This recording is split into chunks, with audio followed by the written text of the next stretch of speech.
अभी हम लोग बात कर रहे थे ये प्रदेश के जो जो प्रवक्ता थे प्रेमरंजन पटेल जी, उन्होंने हम लोग को ये बताया कि जो नीतीश जी है इनका तो पहले बीजेपी में एंट्री होगा नहीं, और वो आज ऐसा हो गया, उनका स्थिति ऐसा हो गया कि ना आपके घर के रहे ना घाट के, यानी धोबी का कुत्ता बन गया इनके अनुसार। देखिए, ये जो दंगा हुआ है जी सर, ये पूरी सोची समझी रणनीति के तहत किया गया है जी, और मुझे लगता है कि सरकार का इसमें हाथ था। जी, जब रामनवमी का शोभा यात्रा निकलना होता है, प्रशासन उसकी परमिशन देती है। हिंदू समाज के 500 से अधिक लोगों को उठा उठा करके जबरदस्ती पुलिस सीढ़ी लगा लगा करके घर से निकाल करके और दूसरे दूसरे जिलों में ले जाकर के कहां रखा है।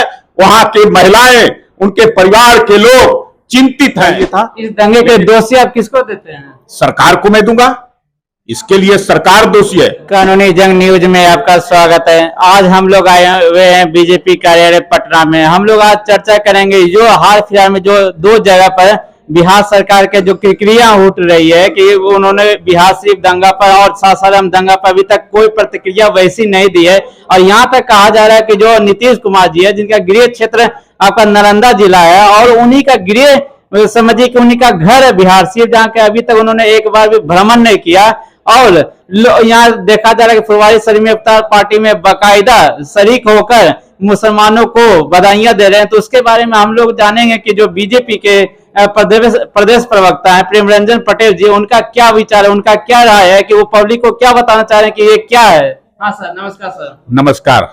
देखिए, ये जो दंगा हुआ है जी सर, ये पूरी सोची समझी रणनीति के तहत किया गया है जी, और मुझे लगता है कि सरकार का इसमें हाथ था। जी, जब रामनवमी का शोभा यात्रा निकलना होता है, प्रशासन उसकी परमिशन देती है, उसके रूट तय होते हैं, तो फिर जो है से उस दिन प्रशासन के लोग कहां थे?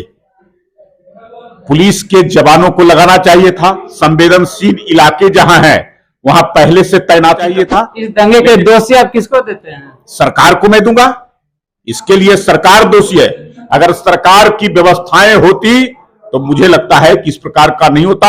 सरकार ने जानबूझ करके ये दंगा करवाने का काम किया। सबसे पहले उसका कारण जान लीजिए। एक कारण पहले से तय था अमित शाह जी का कार्यक्रम गृह मंत्री का, और सासाराम और हिसुआ नवादा में था, और यही दोनों आसपास में हुआ। सासाराम में दंगा हो गया और यहां नवादा हिसुआ के बगल में बिहार शरीफ है, उस बिहार शरीफ के अंदर में हो गया। तो मुझे लगता है ये रणनीति थी, इस प्रकार का दंगा कराओ और दंगा करा करके अमित शाह जी के कार्यक्रम को रोकने का, बाधित करने का इरादा था। इसीलिए 144 लगाना, कर्फ्यू लगाना, ये सारे, और दंगा होने दिया गया। अगर रामनवमी 30 तारीख को था, 30 तारीख को जो है अगर विवाद हुआ, संघर्ष हुआ, तो उसके बाद 2-3 दिनों तक प्रशासन कहां थी? 2 दिनों तक, 3 दिनों तक लगातार दोनों तरफ से जो है झगड़े होते रहे, पत्थर बरसते रहे, गोलियां चलती रही, बम चलते रहे, लोग आग लगाते रहे, और प्रशासन मूक दर्शक बनी हुई थी। जेडीयू की तरफ से जो नीरज जी है उनका बयान है कि जहां जहां ये अमित शाह जी का प्रोग्राम था वहीं वहीं दंगे क्यों हुए? भाई, तो ये तो सरकार न बताएगी। सरकार में बैठे हैं तो सरकार का काम है न रोकना, और कौन दोषी है उसको चिन्हित करना। लेकिन जो है से सरकार खुदे कराएगी। एक तो अमित शाह जी के कार्यक्रम को बाधित करने, अमित शाह जी का लगातार जो है से ये चौथा कार्यक्रम बिहार के अंदर में था। उसके पहले जितने कार्यक्रम हुए अपार जन समूह उमड़ा है और जबरदस्त जो है से लोगों का समर्थन मिल रहा है। बड़ी संख्या में लोग उमड़ करके आ रहे हैं उनके सुनने के लिए। इससे घबराहट है सत्ता पक्ष में। यानी आपका कहना है कि नीतीश जी जो है अमित शाह के डर से, यानी उनका कहना था कि ये अगर दंगे होंगे तो उनका प्रोग्राम कैंसिल हो जाएगा, वो लोगों को भड़का नहीं पाएंगे या हिंदुओं को जगा नहीं पाएंगे। क्या मैं कह रहा हूं कि उनके कार्यक्रम से कहीं ना कहीं उनके खेमे में, विपक्ष के खेमे में हड़कंप है। उनको लगता है कि अमित शाह कोई तो चाणक्य है ही। उत्तर प्रदेश में जिस प्रकार से 14 के चुनाव में वहां प्रभारी के रूप में उन्होंने काम किया, और कोई कल्पना नहीं कर सकता था कि 73 सीटें लोकसभा का उत्तर प्रदेश से ला देंगे, और उसके बाद भारतीय जनता पार्टी की पूरी बहुमत के साथ सरकार बना देंगे। तो ये अमित शाह जी का कारनामा है। उनको अब भय हो रहा है कि अमित शाह जी अब बार बार बिहार क्यों आ रहे हैं, कहीं उत्तर प्रदेश के तर्ज पर बिहार में भी परिवर्तन कर दें। लोकसभा और विधानसभा 24 और 25 का चुनाव, इसी घबराहट में आकर करके कार्यक्रम को बाधित करना, उनके प्रोग्राम को रद्द करवाना, ये जानबूझ कर करके इस प्रकार क्या किया गया है। और दूसरा, उनको भय रहता है, मुसलमानों को वोट बैंक के रूप में इस्तेमाल करते हैं। उनको लगता है इसकी डरा करके भी रखना है।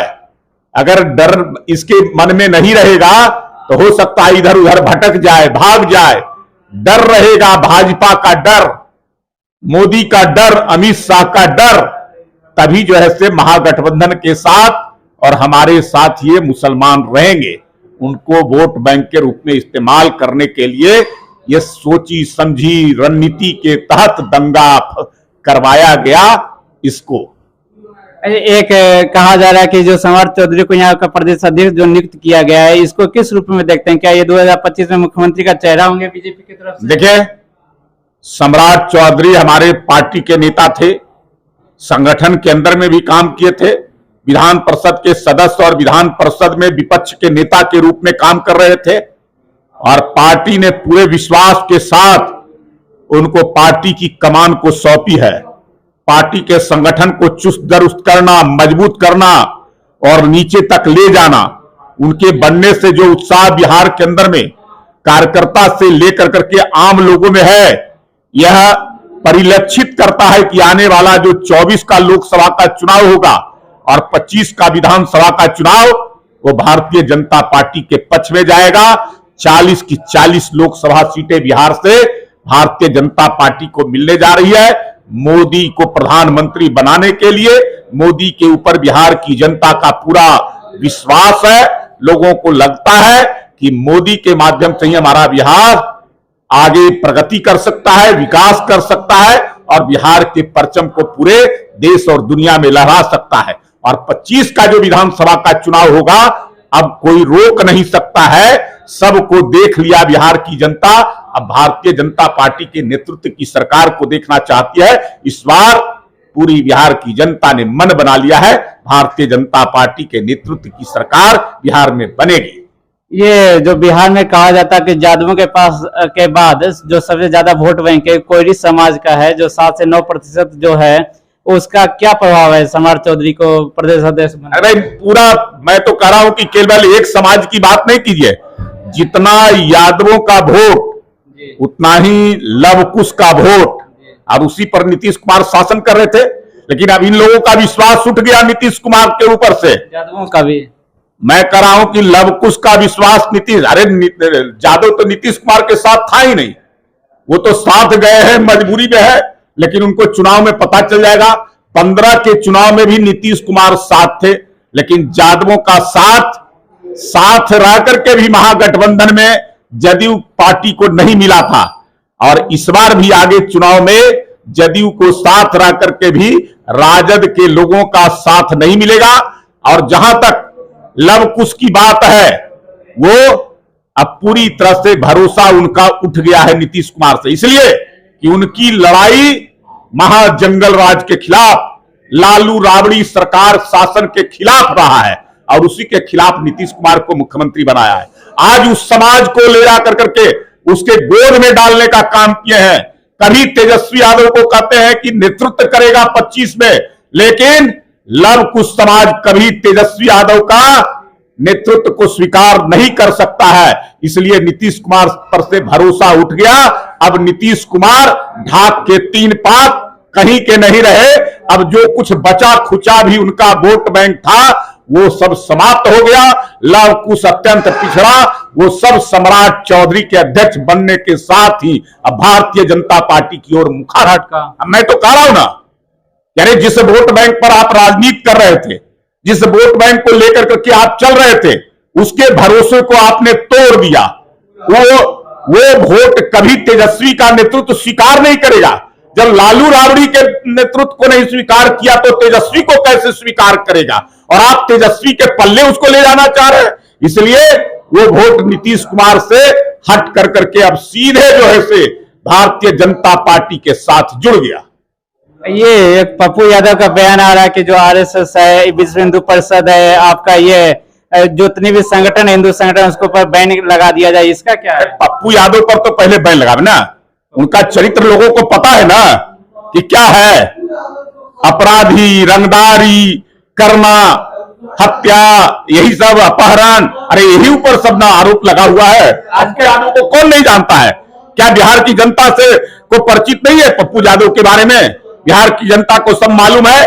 वैसे व्यक्ति जो कुछ बोलता है, मुझे लगता है कि उसके बोलने पर भी पाबंदी लग जाना चाहिए कि ऐसा व्यक्ति जो बोलता है वो कहीं ना कहीं जो है समाज के अंदर में विद्वेष फैलाता है। ऐसे आजकल देखा जा रहा है कि पप्पू यादव ज्यादा नीतीश जी के मतलब फेवर में बहुत बोलते रहते हैं। अरे वो डगरा के बैगन है पप्पू यादव, कब किधर जाएंगे कहना मुश्किल है। कभी आरजेडी के साथ थे, वहां गए थे कि हमको लालू नेतृत्व देंगे, और वहां से निकाल बाहर, कान पकड़ के निकाल करके बाहर कर दिया लालू यादव। अब तब भी जो है बाद में कुछ दिन तक जो है उनके खिलाफ बोलते रहे, और अब फिर जो है देख रहे हैं कि कहीं हमारी पैठ नहीं है, कोई पूछ नहीं रहा है, तो मान न मान मैं तेरा मेहमान, जबरदस्ती जा करके फिर जो है वही गिड़गिड़ा रहे हैं। ये गिड़गिड़ाने वाला ही बात है, और का समर्थन, साथ देना, उनके पक्ष में बोलना, ये गिड़गिड़ाना है पप्पू यादव का। ये इफ्तार पार्टी में अभी जैसे नीतीश जी का गृह जिला है, वहां तो वे गए नहीं, और यहाँ देखा जा रहा है कि 3 तारीख इफ्तार पार्टी में शामिल हो रहे हैं खुद और अपने मंत्री, तो इसका क्या है? रोम जल रहा है, नीरो बंसी बजा रहे हैं। अरे यही ना है, एक तरफ बिहार सिर्फ धू धू लहक रहा है, जल रहा है। कभी बख्तियार खिलजी ने नालंदा विश्वविद्यालय को जलाने का काम किया था, आज बख्तियार खिलजी के वंशजों ने बिहार शरीफ को जलाने का काम किया है, और नीतीश कुमार उन बख्तियार खिलजी के वंशों को समर्थन दे रहे हैं, उनके पक्ष में जो ऐसे बोल रहे हैं, और उन दंगाइयों पर कोई कार्रवाई नहीं कर रहे हैं। एक तरफा वहां कार्रवाई हो रहा है, एक तरफा समाज, हाँ, हिंदू समाज के 500 से अधिक लोगों को उठा उठा करके जबरदस्ती पुलिस सीढ़ी लगा लगा करके घर से निकाल करके और दूसरे दूसरे जिलों में ले जाकर के कहां रखा है। वहां के महिलाएं, उनके परिवार के लोग चिंतित हैं कि हमारे परिवार के लोगों को उठा करके प्रशासन कहां ले गया है, और नीतीश कुमार यहां सपना देख रहे हैं, लाल किला का फोटो बना करके प्रधानमंत्री बनने। अरे आपको तो प्रधानमंत्री बनना नहीं है, कोई आपका नाम ले नहीं रहा है, पूछ नहीं रहा है, तो आप सपने में ही प्रधानमंत्री बनिएगा और लाल किला का फोटो लगा करके उस सपने को पूरा कीजिएगा। यही तो कर रहे हैं यहां बैठ करके। ये जो निर्दोष लोगों को 500 से अधिक लोगों को ले जाकर जो बंद किया जा रहा है, तो इसके खिलाफ आप लोग राज्यपाल के पास ज्ञापन क्यों नहीं दिए? जरूर, हम लोगों ने लगातार जो है प्रशासन को भी जो है कहा है कि आप एक तरफा कार्रवाई ना करें, जो सही में दोषी है आप उसको कीजिए, और दोषी एक तरफा नहीं है। जो रामनवमी का शोभा यात्रा निकला, मस्जिद में पहले से पत्थर इकट्ठा करके रखे गए थे, और उन रामनवमी के जुलूस में शामिल लोगों पर जो चल रहे थे उनके ऊपर पत्थर फेंका गया, बम बरसाए गए, गोलियां चलाई गई। आखिर जो है उन लोगों पर क्यों नहीं कार्रवाई? आप क्या कर रहे थे?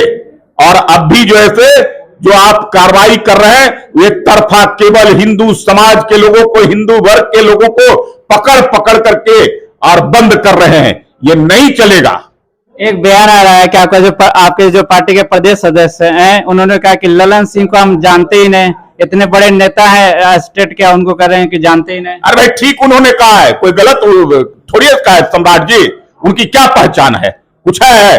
कोई पहचान नहीं, कुछ नहीं है। नीतीश कुमार के बलबूते उन पर जो है वो अपनी रोशनी बिखेरते हैं। नीतीश कुमार से अलग हो जाए ना, कुत्ता नहीं पूछेगा उनको। कोई पूछा है क्या? एक बार 10 में अलग हो गए थे, तब पता चल गया था उनको। आप फिर लौट के बुद्धू घर क्यों आए? फिर जाकर के नाक रगड़ करके नीतीश कुमार के साथ फिर हो गए। तो नीतीश कुमार जिसके पास कोई वोट बैंक ना हो, जिसका अपने समाज का वोट ना मिलता हो, कोई जो है, और उनको नेता बड़का बना करके रखे हुए हैं नीतीश कुमार, तो यही तो है। तो उसको जान करके सम्राट चौधरी क्या करेंगे? उन्होंने ठीक कहा कि ऐसे व्यक्ति को जिसका अपना कोई वजूद ना हो, दूसरे के वजूद के बल पर जो है उछल कूद मचावे, और उसको जो है कितना जानेंगे? उपेंद्र कुशवाहा जी कोई भी समाज से आते हैं, समर चौधरी भी कोई भी समाज से आते हैं, कितना प्रभाव कर पाएगा? दोनों भाई हैं। उपेंद्र विकास और भारत के वैभव को पूरे दुनिया में पहुंचाने के लिए उन सब का हम सब लोग स्वागत करते हैं। चिराग पासवान का भी सपना बिहार का मुख्यमंत्री बनने का था, लेकिन समर चौधरी के प्रदेश अध्यक्ष बनने से उनका सपना क्या टूट मुख्यमंत्री गया? जनता तय करती है और जनता मन बना चुकी है इस बार एनडीए की सरकार बनाने का, महागठबंधन की सरकार को उखाड़ फेंकने का। आने दीजिए समय, सब कुछ तय हो जाएगा।